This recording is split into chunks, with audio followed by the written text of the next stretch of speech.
think about that new video, the new intro there for the death lineup? I like it, man. I like it. We have the Thompson to Clark has one, and now we have one, so I like it. That is from Zach Hernandez, who hosts the Red and Gold Standard podcast. That the audio version of the Red and Gold Standard. They have their own YouTube channel and stuff. We have the audio version of their podcast on the BSPN podcast feed. But he's getting into that, and I think he was just tired of paying people to do videos and stuff for him, so he figured out how to do it. So thanks to Zach for that. For those who are just listening on the podcast, you're just gonna have to check out the YouTube version of this show to see that video. All right, now this is the days of the NBA where things are a little bit quiet. We are, we're 10 days, or actually 2 weeks into free agency. The Kevin Durant and DeAndre Ayton situation kind of locked. It was a slow traffic since then. I guess there's some stuff going on with Ayton, and the Pacers signed him to a deal. Which has Phoenix matched yet, or does it sound like they're matching? So what I know is that they offered it, and he agreed to the offer sheet. That doesn't mean he signed it. Yeah. So, it sounds like they have until midnight tonight to either work out like a sign and trade before the restricted window starts, and that's like 48 hours, 2 days that Phoenix has to match, starting at midnight Eastern time tonight. So we'll see if there's a sign and trade that happens, before then. But if not, then Phoenix has 2 days to match.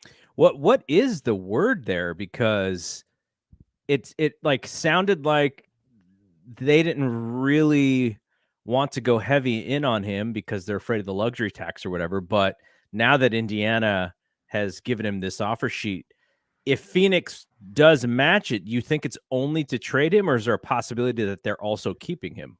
So the interesting thing with this is that, I guess one of the stipulations in the offer sheet or the contract that Indiana proposed to Ayton, that I'm sure they've been in talks about. I'm sure this was Ayton's idea. I think that they can't trade him until January 15th of 2023. So if Phoenix matches, they can't trade the guy until 2023. Wow. So that kind of nixes the window on that Kevin Durant trade to Phoenix, is what it feels like, unless they work out this little sign and trade within, until midnight, I guess, or 9 p.m. our time. Right. So it would have to be a sign and trade in the next 2 days in order to do one of the rumored KD deals. Well, what it sounds like is that it has to be a sign and trade until like 9. Like once Ayton puts the pen to the paper, like the sign and trade deal's out the window, right? Okay, so just the threat of him doing it tells Phoenix they have to hurry up. Yes. Okay, got it. Yeah, that's very interesting. And we've been fans of Ayton just because you went to school together with you. Were you both freshmen in the same year? Yeah, but I think he's like a year ahead. Like we're freshmen, but I think he was always like either reclassified in high school. So he's like 23 or turning 24 older soon. But yeah, we had classes together. So, and I always saw him walking around campus. The guy would always be on that little hoverboard, which was popular at the time. So it'd make him 8 feet tall. So he could stick out like a sore thumb on campus. No, so it's very cool. I mean, that's the reason why I like to follow him, because I know that there was a closeness there in proximity and in classes and such. Which is funny because the only person, because obviously I went to San Jose State, not a giant NBA prospect school, but in my junior year, a guy who went to Michigan, and he was the draft class.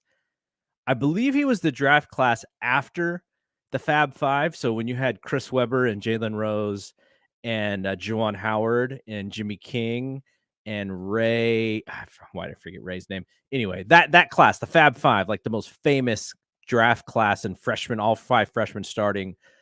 The class after that is a guy by the name of Olivier St. Jean, who is in the next class.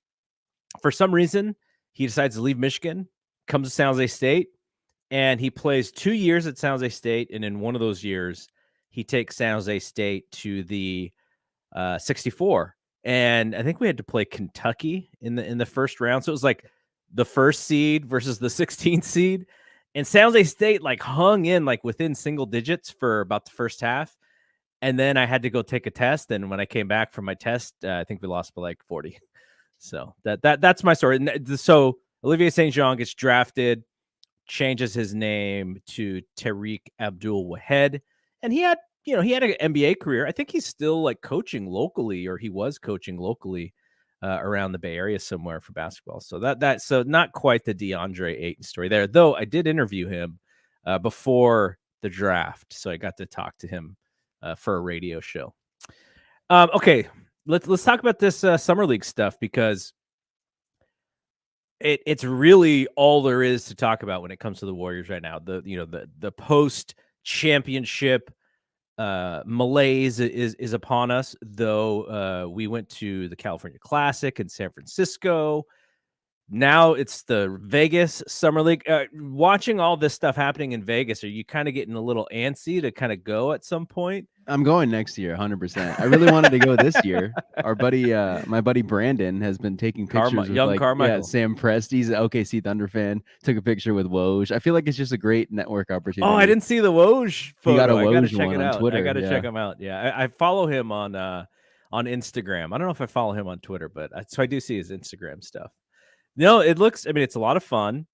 It is a trip. It is. I don't know. For me, Vegas. I think this is for a lot of people too. Vegas is like 2.5 days max. Anything longer than 2.5 days, it just feels too long, and the there's no days and nights in Vegas, right? It's just one long day. Like you don't get much sleep, and so you kind of get worn out a little bit. But yeah, it's fun. The whole summer league thing is much bigger now than when I went. I think I went like, now it's probably been like 7 or 8 years, and it was like when I went, you could just sit anywhere in these games and listen to like GMs and presidents just talk, like just ear hustling, and hear them talk about players. It's much different now, and it's much bigger deal. So yeah, I think it'd be a lot of fun for you to go next year. Okay, so did you watch all 3 games in Vegas? Yeah, I've watched every Warrior game so far. So I've watched bits and pieces, so I'm going to rely on you for the analysis piece of this. But I was able to find box scores. Interestingly enough, they did have them on ESPN. So game 1, Warriors lose to the Knicks. That's the one that I watched the most. Also, the one that was probably the worst game for their big, their big guns. Kuminga, Moody played a really good game, but Kuminga played a terrible basketball game. Wiseman didn't play in this game. Guy Santos was a worst plus minus in this game, so he didn't play very well. And I don't know. I just feel like the summer league for the Warriors fans is more about watching individual players than it is watching cohesive basketball. That's probably what it is for most fans. But any takeaways from these first 3 games that you've been able to check out? I really like Moses Moody. I think that the guy is almost like basically like a veteran in a young kid's body. He could showcase the long arms that he has, the shooting stroke. I think he's ready to be a rotation player already for us. With Kuminga, though, yeah, like you said, pretty bad game. You could see it on his face. He's pretty. He shows his frustration a lot. Mm-hmm. You could tell, like with these kids we have. But Jordan Poole's my age, a couple days older than me. We have mentioned on this podcast how he kind of sulks his shoulders. Kind of does that kind of frustration. Kuminga's pretty outward with it. I don't think he'll yell at anyone from what I've seen so far, but he big timed the high five line after the game. He went straight to the tunnel. Again, with Moody, veteran, the guy, I don't think I've seen frustration on him really. He but with Wiseman, the first game that he played against the Spurs, kind of doing, a little bit like a pouting. Yeah. Maybe showing a little more internal, because it's so hard for some reason. The Warriors don't have a playmaker that can get people the ball. Like McClung is just there Mac to McClung. do his thing. I guess he has the behind the back pass in transition, but like he's not in like half court offense. He's not getting the right guy the ball, it feels like. And then on top of that, Kuminga's usage rate is probably insane right now. They give him the ball in every single possession, and he's not really a natural playmaker. So Wiseman's just getting frustrated that he's not getting touches when he should be getting touches. So And I I think get that's that frustration. that's the big takeaway with Summer League is Mac McClung, he's trying to get a job. He's not trying to set up James Wiseman so that James Wiseman looks like the best player in the league. However, here's what I will say. If Mac McClung was like, you know what? I'm going to make Kuminga and Wiseman look great. And there is a little bit of chemistry there. I don't think he would make the team. I don't think he would, sign on in a two-way, at least not now. But it's not a bad thing to have good chemistry with these two guys who are projected to be Warrior stars in the near future. If he shows that he can work well with them, even though he's maybe a little undersized, we like him because he's the ultimate villain for the opposition. He's got like really good game, just he knows where the camera is, all that stuff. So I guess what I get it, because he's trying to show that he can play in the league, and a lot of that is not setting up Wiseman for a nice turnaround or something. It is shooting and trying to score on the break, and showing his range from the outside. So for that reason, I could see why Wiseman could possibly get frustrated, but he also knows that that's the game. Like, Wiseman is paid. Wiseman is going to make whatever it is, $7 or $8 million this year. Mac McClung's trying to get his. And you could argue that if Mac McClung prioritized playmaking, especially for setting up guys like Kuminga and Wiseman, that maybe helps his case to secure a job better, especially for Golden State. I'm sure maybe other GMs maybe are more enticed by the scoring ability that the kid has, but specifically for the Warriors, I'm sure like he would have a better chance if he prioritized that instead of doing all the flashy stuff on the court. Yeah, so let's talk about Wiseman, because he didn't play in that first game where they lost to the Knicks and where Moody went off. He did play in the second game against the Spurs, limited to 20 minutes, 5 of 7 from the field. That was probably his the impressive performance of the two games, but also he wasn't a lot of that is showcasing skills that we know that he has. The things that I guess Warriors fans or even Warriors front office would be wanting to see more of is like, oh yeah, can he get rebounds when they need to get a rebound? Is he going to go up strong when they need him to go up strong? Didn't get to the free throw line, which is kind of interesting, which means he didn't get fouled, while trying to shoot. And the reason it's interesting is because on the other side, he had 7 fouls himself. And then in the last game that they recently played against the Celtics, I thought, kind of disappointing. I don't know what I expected out of him. I think most people want to see him dominate based on the talent level like this. But as we just said, that's not really about what Summer League is about. It's not about, okay, let's get Wiseman the ball every time down the floor. Just these other guys are trying to impress teams too. But other than that, like, what was your impression of Wiseman? I'm not totally expecting him to do like crazy much. That guy has all the passes in the book for me to like, take his time on getting better. I mean, we saw with Clay when he came back in like January. I mean, for lack of better words, Clay was hot ass until like June, right? And Clay's been, one of the better two guards in the league for a long time now. So Wiseman to me has all the passes in the book to, take his time in the ramp up process and getting better on the court. But I mean, in that first game, you could argue that, he went 5 for 7 and he probably touched the ball from a pass from a teammate 7 times. And he probably shot the ball 7 times, got the ball 7 times. He only had 2 rebounds that game, 7 fouls. I mean, maybe some of those fouls weren't completely warranted, but you get 10 fouls in Summer League. He was using them. And I mean, I feel like the intrigue with Wiseman from what I've seen his rookie year, I wasn't totally checking out the prospects that year in that draft class as in depth as I am now. So I don't totally remember what he was supposed to be projected as, but I guess from what we've seen, his rookie year and then a couple of those summer league games, is that it feels like he's like a big center, 7-foot guy with like kind of like guard like abilities almost. He can kind of handle the ball. I mean, I don't really want him to, but we saw a couple possessions in transition where it's like, whoa, why is he's doing it behind the back and he's getting to the rim? You know, he's super athletic, rim running, has a shot so he could shoot mid range, ideally 3.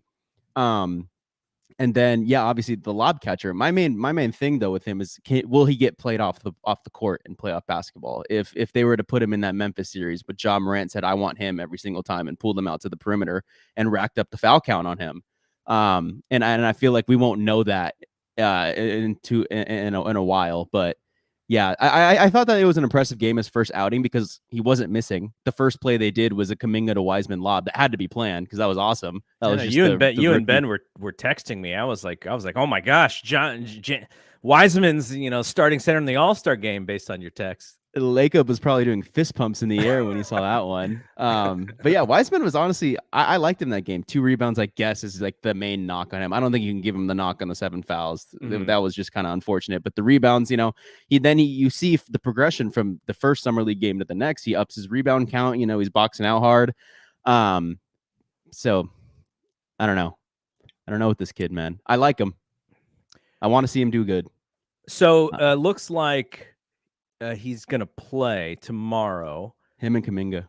And we'll see if Chet plays, because if Chet plays, there's going to be a magnifying glass on that matchup. And Wiseman, it's going to be vital that he plays well, because if Chet outplays him on this summer league court, that's good. I have, again, there's no news right now. There's nothing going on, though. I did see Phoenix matched the Ayton deal, so they're 15. They're over the luxury tax, or they're I forgot. Shams reported it. He said they go approximately $15 million into the tax. So there we go. But back to Ayton, he's got to know Chet is, there's lots of eyeballs watching Chet, and it is an opportunity for him to hush a little bit of the naysayers, because this is his third year in the league, and for him to, he was kind of what Chet was 3 years ago or whatever, but when he got drafted. But now, as quickly as things turn in the NBA, Chet's the new hotness, and Wiseman is like old and busted. Like he's already sort of, they've moved on from him, so he has to know that this matchup, if it happens, that it's a big deal for him to play well. I think Warriors Twitter will definitely make some decisions on if Wiseman is good or not by this matchup. Yeah, I don't think they should, but they definitely will, for better or for worse. But yeah, I think you're right. Mainstream media like Bleacher Report, those Instagram pages that post highlights probably aren't posting Wiseman dunks as much as they are Paolo and Chet dunks right now. So I think you're right in that sense. But yeah, I just hope that Wiseman, a lot of people, what we've seen from Chet's first couple games is it seems like a lot of guys who are trying to get a job, trying to retain a job, are just taking Chet to the rim and just trying to score on him. And Chet's like, dude, like, I have like 8-foot wingspan. I'll just block your shot. So, I mean, for Wiseman, I think I'm just hoping that isn't his mentality. I'm just going to try to body this kid to the rim and get my dunk. Well, he doesn't have to try to dunk on him, but he can try to play through him, because Wiseman is 260 pounds. And I don't know what Chet weighs, but he doesn't weigh 260 pounds. No way. So if he does, want to try and play through him a little bit, that'll be impressive. Though the way that they sort of call fouls in the summer league, if it was a real game, he could possibly get a foul call in the post. And in this league, maybe they won't do it. So may not even be that good of an idea, because this summer league is not for post players. Really, it's for wings and fast breaks and dunks because there's lots of turnovers. But yeah, I mean, I'm intrigued. I don't know that I would make a decision on whether Wiseman is good or not based on how he plays against Chet. But I would like to see him go, okay, there's going to be like people are watching this matchup. Zach Lowe is going to watch this matchup and talk about it on his podcast. And so that's why I think it is very good for Wiseman to like be like, okay, this is a good. I want to play well in this matchup because Chet's good. It's got a lot of eyeballs, and I still have to prove that I'm going to come back from this injury. So I think it's going to be the one that I think people care about. It's the marquee matchup, and I feel like Wiseman hasn't really had that much in his career. Not many centers in his draft class that were high profile names. Obviously doesn't play the next year, so you don't get to see the Evan Mobley matchup or something like that. So this is like the first one. And now that you say it, like I think you're right, 260 probably take him inside, because now that I think about how Wiseman's shot is, how a little like slower, but he seems to get it off even if someone's contesting. But this is a different type of contest with Chet, So I'm wondering how those face-up shots will look like from him, if he maybe prefers to use his big body, get Chet under the post to a point where Chet can't block the shot. Mm-hmm. Yeah. And if I'm the Warriors, I'm like trying to get Wiseman, to look good in that matchup, pump him up a little bit. Exactly. But yeah, it should be fun. Okay, so Kuminga, we had this conversation all throughout the playoffs about whether he should play more, play less. He couldn't really play less than he was playing near the end there.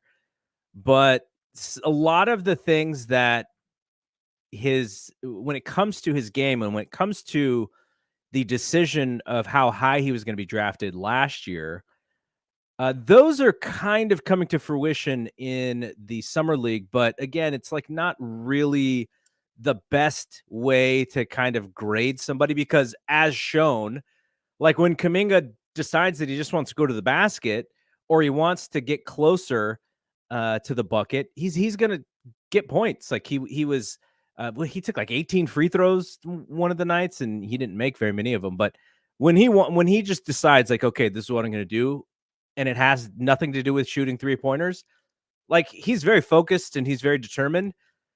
But then you look at that 3-point stroke, and it's almost like when he shoots it, the defense is like, oh, thank you. Now I don't have to guard you because you're hurting me.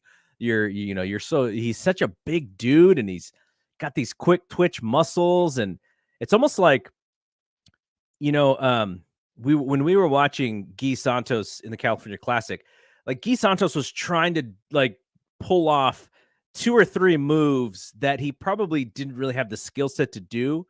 And so he'd lose the ball. Like Kuminga doesn't try these crazy moves yet, because you can tell the skill level with the ball handling isn't there, but he's still so athletic that he can pretty much still get to wherever he needs to get. And now sometimes he'll go for a layup and he thinks that he got fouled and he'll just end up, being flipped over on his back. But I watch him and I think, man, that there are players on this team. We always look at Andre Iguodala as like the ultimate vet, and because Andre is a guy who had so many skills for his position, and he was the Warriors' backup point guard for a lot of those years, right, where he was the one handling the ball if they needed to, him and Draymond. So I wish that for Kuminga's sake that there are a couple of skills that he is working on so that he can utilize the tool bag that that he's developing. Because I think what's going to happen is they know the spin move and they know that they can leave him open. So those are ways the defense is going to play him. Like, okay, if he makes a 3, great. We just want him to keep shooting them because he's going to make 2 out of 9, 3 out of 10 max. And then when he's in the open court, it's like, okay, we have to play this one move. And if we can play it, we can probably stop him dribbling. And so those are things that I'm seeing. So I hope that there's like another thing, like, oh, like when we see come the opening day, Kuminga's got like some left-handed crossover or something that he can continue to use, because I think he's still pretty limited in what he's doing offensively in summer league. Yeah, and it feels like the one thing I was impressed though, that 18 free throw game. I feel like his rookie year, he got the rookie whistle. Didn't get as many foul calls as he should have. That's why I kind of said when Guy Santos was getting to the line a lot in California Classic, it was like if Jonathan Kuminga can't get to the line, then Guy Santos is like no chance. He was just getting like a regular whistle in summer league because all of them are like rookies. But yeah, Kuminga getting to the line 18 times. If he could start getting a whistle how he should be getting the whistle, he will get to the line that many times. If teams aren't willing to take a charge, they're hacking him every single play. He's stronger than everyone else. So obviously he needs to work on the free throw shot itself, but he's getting to the line that many times. I think that's impressive in itself. Defense, not entirely worried about it with him. It seems like he's athletic enough and cares enough to get the job done on that end. But with offense, he seems like, yeah, he doesn't really have a bag. He does the spin move, and then when that's done, it's like, okay, what's next? But to me, he kind of feels like mechanical almost, because he's just so big and like athletic. Like it feels like there's not as much fluidity or not as much shiftiness in his handle or his game. And I don't know if that's something you can just like pick up. So I'm wondering if because someone who comes to mind when I think of it like that is Kawhi Leonard. Doesn't look the most fluid or shifty. He kind of looks like that too. So I'm wondering if Kuminga can use that as an example. Watch some Kawhi tape, I guess, and try to develop whatever the hell Kawhi's got going on over there, because it's obviously working for him. And I mean, the thing with Kuminga though is I feel like you say like, at least at my playing level in high school or prior to that, it was like, practice what you're going to do in the game. Mm-hmm. And I can't tell you that Kuminga is going to be the lead ball handler with like a 75% usage rate in the game. So I'm not entirely sure, like, because I feel like with those wings, Kuminga has the defense down. I think he's working on the offense, but like that final jump is like that playmaking. If he can like, like if it feels like those top wings, once they get the playmaking down, just like as like a secondary option, it just feels like they're almost unstoppable. And I feel like I don't know if who's choosing it is to try to improve that right now, but I feel like maybe let's not take that jump until we have the other stuff down. Mm-hmm. Let's not implement that until the scoring and the handle is down, I guess. But the other thing about him in the one dimensionalness of his game is, because he's not a playmaker, when he puts the ball on the floor, he's only going to try and drive, or he's only going to try and score. So the defense can play him to defend the bucket, because he's not setting people up. He's not doing something to then kick out for three. Like that's just not where his game is at right now. So that's my worry for him in season 2 is there is tape on him, and they're like, okay, here are the 3 things that he's going to do that we have to worry about, versus when his game does evolve, then it's going to be, oh, here are the 6 things. Here are the 8 things. Like imagine if you're guarding Steph, you're just like, we just have to try and take away one of these things in hopes that, he doesn't go into his bag. So, it's the thing with younger players, and this is not just a basketball thing either. This is every sport possible. If you're a baseball player and you have a couple of good months, then the teams who are good and have the good analytics departments and they're watching tape, they go, oh, this is the pitch that he hits. Let's not throw that pitch anymore. And then the hitter has to sort of figure, okay, I'm not seeing this pitch that I'm good at. Now I got to get good at hitting some of these other pitches. So this happens in every sport. For him, the thing that you look at is just that the talent level is very high. And so you just imagine that he's going to figure it out. And he's just going to continue to get better. I do wonder about the jumper, though. The jumper is it's sort of a set shot. He's such a great athlete that it's kind of weird to see a guy who could jump through the roof essentially put up a set shot, from his jumper. But I'm sure they're also working on it to make sure he's comfortable and to make sure the mechanics are sound. So I mean, how can you not trust the Warriors coaching staff at this point? All right, who else did you see on this Warriors team that impressed you or that stood out in some way?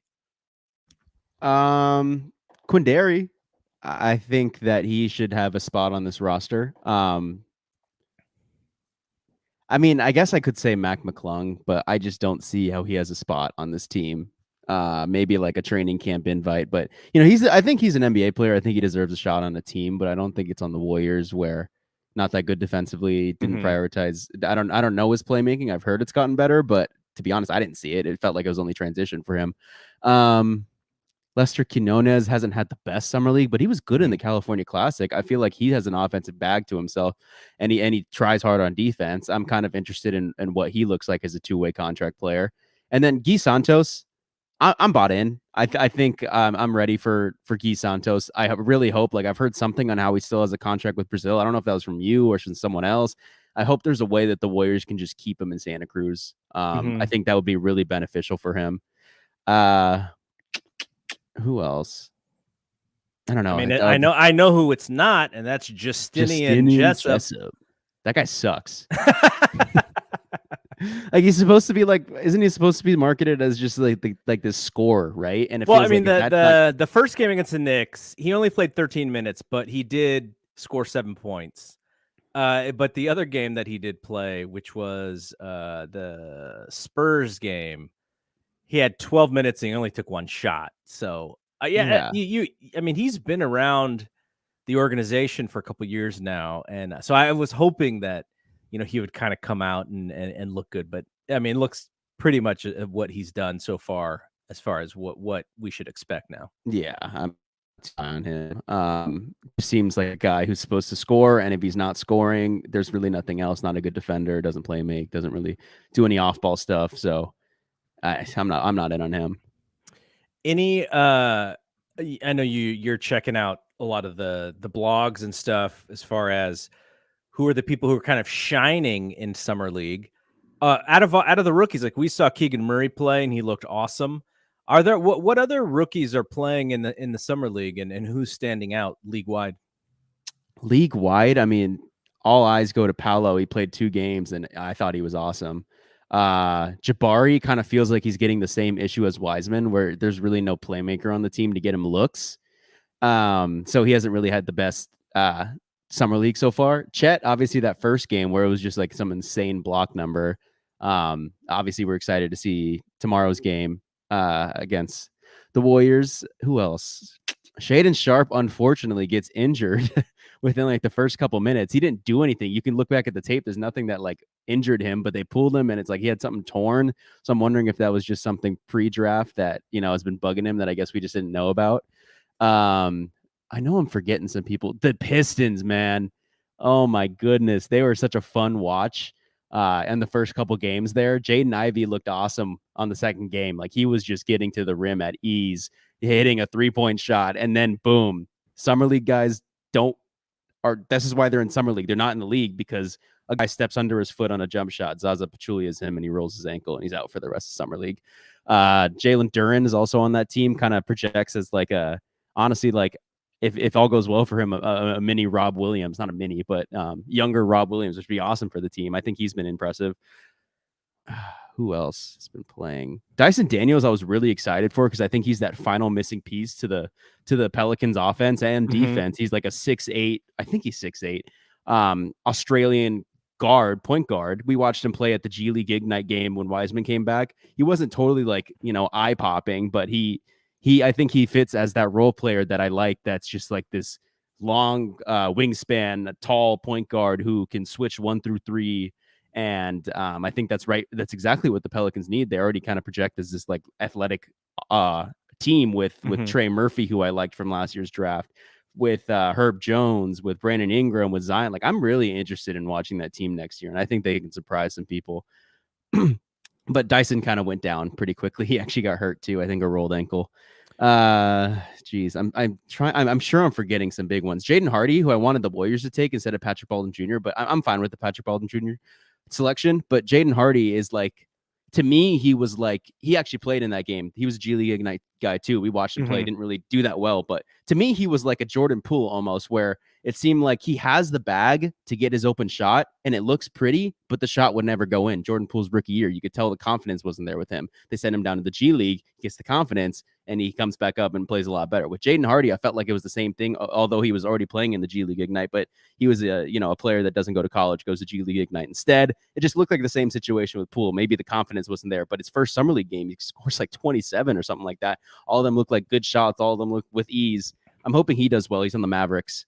And that might be like Keegan. Keegan looks awesome. 21-year-old. A lot of the Kings fans I've seen, at least the people I follow who are kind of do this stuff and follow closely, they're like, I may have been wrong about Keegan Murray's Maybe ceiling. we're okay with this pick. Here's the thing, though. Here's the thing that I have an issue with is that we knew this with Keegan. He's already more of a polished product because he's older, because, that the problem is that it feels like maybe his peak is closer than the other guys, his ceiling, Jaden Ivey might project as this like consistent all-star third team all-NBA in a couple of years. You never really know. I'm maybe over projecting here, but Keegan, kind of feels like just this perennial all-star guy at his ceiling. And I could be wrong about that, but to me, kind of feels like maybe a better defensive Harrison Barnes, which is still a really good player, but I don't know. I think for Jaden Ivey, I think like the best case scenario for him this year is Jalen Green, who's a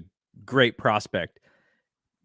If they both came out in the same draft, Jalen Green's probably still the higher pick, right? So yeah, if he could get to where Jalen Green was, now because he's not going to have the basketball like Jalen Green was able to have. He's not going to be able to put up, all the shots that he wants.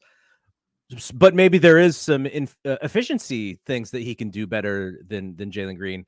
But I don't know. I just find it's just funny to me how we blow these guys up so big, and now this is the Kings, which is part of the problem, which is you can kick the Kings because they've had a history of making the wrong choice. But for the Kings, like let's say that this is their problem, right? Let's say that the Sacramento Kings understand, they are very aware that their reputation as an organization is that they make the wrong pick. They don't pick the right player. To pick Keegan Murray actually makes sense because, like you just said, he is a little bit older. He is more polished.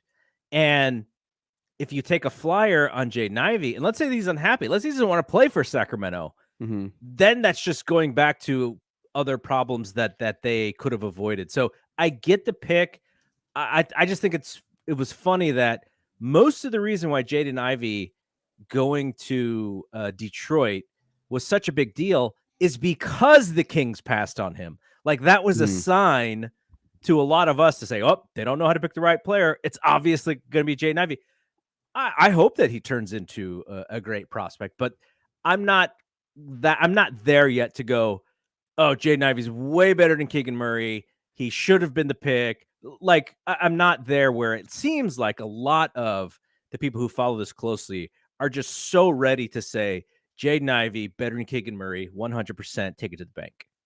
I might be one of those people. I mean, I'm not going to, I just feel like Jaden Ivey has the potential. The potential is the key word here. The potential to be better than De'Aaron Fox, to be better than Keegan.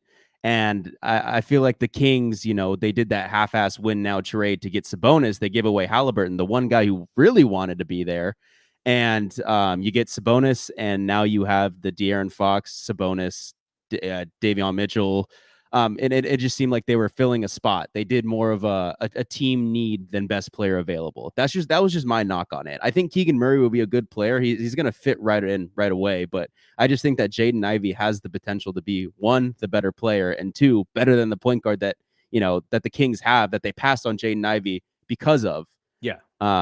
And I think a Jaden Ivey, Tyrese Halliburton backcourt, maybe trade De'Aaron Fox in this hypothetical scenario. It just sounds more enticing and more fun to watch to me. I just feel like the Kings, contract. Right? Yeah, I guess. But it just seems like the Kings, with all these moves, skipping on player X, trading the one guy who wanted to be there, it just seems like they're just going to end up right in the plan. Here's what I hope, because I know next year, if Jaden Ivey has a better season than Keegan Murray, everyone's going to dunk on the Kings. They will, because they will be proven that their instinct was right. If Keegan Murray has a better season than Jaden Ivey next year, I want all of those same people to say, I was wrong, because they won't say that. And I'm not saying you, but they won't say that, but they will very much dunk on the Kings if Jaden Ivey's better. 100%. And I feel like that those people are in like a win-win situation, including myself, I guess, because we're not expecting Jaden Ivey to be better as of the start of next year. Keegan Murray's the more polished guy. He's the more ready guy. He's the more NBA ready guy. He might be better for the first 2 years. It's just looking at it from 5 years down the line, which I guess you could say if you're the Kings who've missed the playoffs for 17 years straight, at this point, you're not going for a championship. You're going to get in the dang thing. You're trying to be an 8th seed. That's a big win for the Kings. And Keegan Murray was the better pick to get that done quicker. Yeah. It's a good pick for the Kings. I just think that we're going to look back at this one kind of, I guess, how we look back at the Luka one. Obviously, Ivy's not going to turn into the player Luka is, and only a few players ever do, but I feel like we might be looking back at it at the same sense, in the sense of we passed on player X to get this guy. I think Keegan will be good, though. All right, let's end this show by talking about this scenario, which is Bobby Marks, who works for ESPN. He said on what do you know what show it was? I saw Zach Lowe was on it, and there's a couple other. No, it was our guy Jacoby. I think it was Jacoby, the one who asked him the question. I don't know what show it was. Oh, really? Was it Dave Jacoby? I thought Jacoby. I think he brought it up in the show with whatever Jacoby's on. Very interesting. So he said Steph Curry is the second best player of all time. And as you can imagine, the LeBron folks kind of went nuts with that statement, because their guy has to be number 2 behind MJ. I thought it was an interesting comment for one fact, which is he mentioned in that comment, he said Steph's going to be able to play at this level for the next 3 to 4 years. LeBron is. He's like 3 years older than Steph. Is that it? Like LeBron's like 37, 38. Yeah, I think he's like 37. So what I wonder if he meant is that, I mean, he meant what he meant, that he thinks Steph can play at this level for 3 to 4 years, but also that LeBron may not be able to, but who knows? I mean, that guy's a cyborg. He may be able to play at the high level for the same time frame. But if you're looking at this from the perspective of LeBron has peaked, probably not going to get another championship, and let's say Steph could get another one. If Steph possibly gets another one, he passes LeBron, right? In that ranking of champions. And so maybe that's what he means, is that, when it's all said and done, Steph has a better opportunity to get that 5th ring to match Kobe, I guess is the player that people talk about. And if he was to get a 6th one, then, then that matches Jordan. I don't know if that is the case. The Warriors, I think, would have to get pretty lucky to win 2 more titles with this crew. I'm all for it, though. Let's do it. I'm in. But what did you think about that comment? And then what did you think about the ultimate backlash that came from that comment? So I feel like I'm like on team aggregator, because I didn't actually listen to his reasoning. I just saw the headline. I saw a clip. That's all I saw was the clip. Yeah, I didn't really listen to too much. But here's what I will say. I'll back up the point, and then this might discredit the point, because I don't think it's true. But I'll back up the point, because I think that if you look at the top 10, if you were to give me your top 10 to top 15, the common outlier is that there's no one under 6'5" or 6. Yeah. You could even push that up to higher. I guess Oscar Robertson is in some people's, top 10 or top 15. He's 6'5", and then the shortest player. I'm sure Steph is going to make some people's top 10, but Steph's 6'3". As you could see, this is a game that has been throughout the years dominated by taller players. It's been dominated by centers at one point, dominated by wings, still dominated by wings. And Steph Curry comes in at a 6'3" guard out of Davidson, and is just able to, become what he is today. He wasn't this highly scouted, touted prospect like LeBron, like MJ, who went pick number 3. Steph, came out of Davidson and literally changed the game, where teams, with the 3-point line, with the like the off-ball stuff that he does, is just completely changed how defenses. He's like changed an era how defensive defenses guard that and game plan against it. How everyone's trying to find a shooter like Steph to be on their team. A guy like Steph, Steph has never left the Warriors. You look at LeBron, he has bounced from Cleveland to Miami, back to Cleveland to Los Angeles. Kevin Durant has bounced from Oklahoma to Golden State to Brooklyn, and now is looking to leave again. Steph has stayed exactly where he is. Steph has won with the guys around him who were drafted as well. And you look at, I guess, the teammates where, so you look at the top 75 who was inducted in the top 75. Steph didn't have anyone in that top 75 except for KD, and KD was there for 3 years. LeBron's had so many players that you look at the top 75 list who's been teammates with. It just seems like Steph has been the ultimate buy-in guy. He's bought into the process, and he's had so much success. Just my main point is just the height. If you tell me like, oh, Steph's number 9 and he's getting, who's 8 through 1. It's Tim Duncan. It's, Kobe Bryant. It's LeBron James. It's Kareem Abdul-Jabbar. It's Bill Russell. It's Larry Bird. It's Magic Johnson. Steph is 6'3". These guys are so much taller than him, and he is in the top 10 at 6'3". Steph's really 6'1.5". Steph's 6'1.5". With shoes, he's 6'3". It's just crazy to me how this guy has been able to do what he's been able to do. Back-to-back MVP, unanimous 1 year, Finals MVP, 4 titles at this height. Like to me, that's just like the main point to me. Magic, everyone will always have Magic over Steph, I feel like, regardless of what Steph is able to accomplish in his life, because, Marcus Thompson was saying this on a podcast with Zach Lowe, is like, Steph has teams that were literally triple teaming him. And that's how they're trying to stop him. They're leaving so many other guys open just to triple team him, just to try to throw him off his game. And the thing is that with Magic and guys like KD and LeBron, it's like wings can't really, I guess, be double teamed or triple teamed to stop them. They're kind of just bigger and will get through that stuff. But I don't know. It's just, the guy is just, I'm telling you, look at that top 15. Like Steph is by far the smallest guy in that range. So no, I mean, I get it. If you look at, so obviously there's the Celtics when it comes to titles. Bill Russell's got 11 championships. The NBA is quite different back then, but you can only grade him against what he was doing, right? Robert Horry, 7 titles. Michael Jordan, 6. Kareem, 6. Bob Cousy, 6, but that's going back a ways again. Scottie Pippen, 6. Magic, 5.